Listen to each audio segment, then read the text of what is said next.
Day two of a bond hearing for a father and son charged with murdering Ahmaud Arbery. A prosecutor arguing today that it is just too dangerous to release them.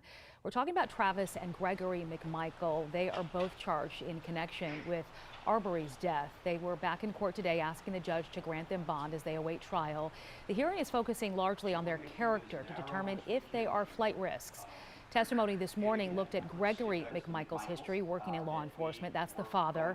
An official with the Peace Officer Standards and Training Council testified that McMichael's certification was suspended after repeatedly failing to complete required training while working for the Brunswick DA's office.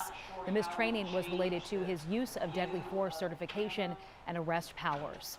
Arbery was killed during a confrontation with McMichaels and another neighbor who was also charged with murder back in February. The McMichaels claimed they were confronting Arbery over recent break-ins in the neighborhood.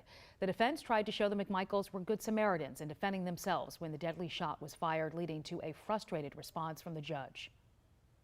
Y'all may be not trying to try this case, but you're effectively doing it. We're not going to do that today. I've explained way back when we did bond hearings before. That's not what a bond hearing is for. I've given a lot of leeway in this bond hearing. This has become a marathon. Right? There are 4 factors this court is supposed to look into.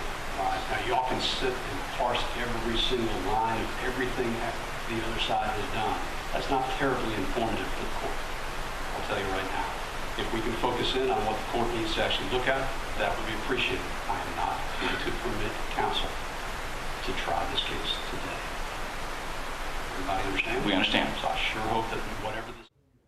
All right, so after that, the prosecutor argued, and this just happened a few minutes ago, that one of the bullets fired during the confrontation hit a neighbor's property, putting the rest of the community also at risk. The hearing is still going on right now, and we are continuing to monitor what happens, and we'll bring you the very latest coming up at noon.